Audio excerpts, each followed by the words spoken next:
All right, welcome back out to the drone park. We have some guests with us. We have Andrew, Kristine, and Paul with us.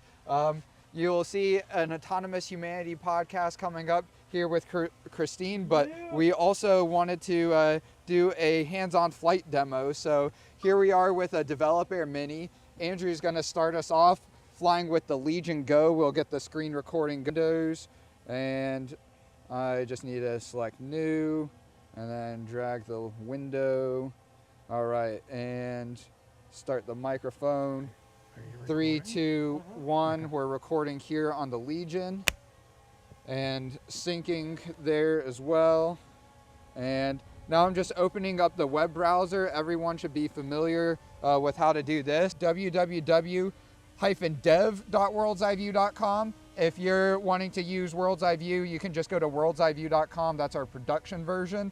But since we're still doing testing out here, we're going to use our development version. And just to help our lead developer, let me do a /v here so you can see the version number we're working with. And all right, now we're actually ready to go. So we don't even have to plug in a controller. They go on opposite of the way they spin in flight. So for me, they're self-tightening. Yeah, exactly.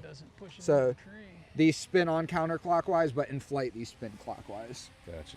And yeah, they are called self-tightening. I just didn't know that's a common term people are familiar with.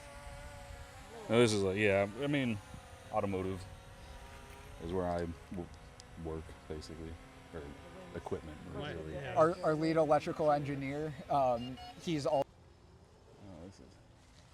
And then you would be familiar with this if you've ever flown a DJI. There's what's called geofencing, so we could actually set like an invisible dog fence as well to keep Developer Mini inside of it. So not really too helpful in a place like this where there's trees like within the center of the field and not just on the perimeter, but theoretically, even if we're doing like the claw machine game again, we could actually just make it so the operator physically, a YouTube channel that can be classified as a business, you still have to register it, which I again think is unconstitutional. That even if you never plan to operate the drone, legally speaking, you still have to register it, which again I think is against our Second Amendment.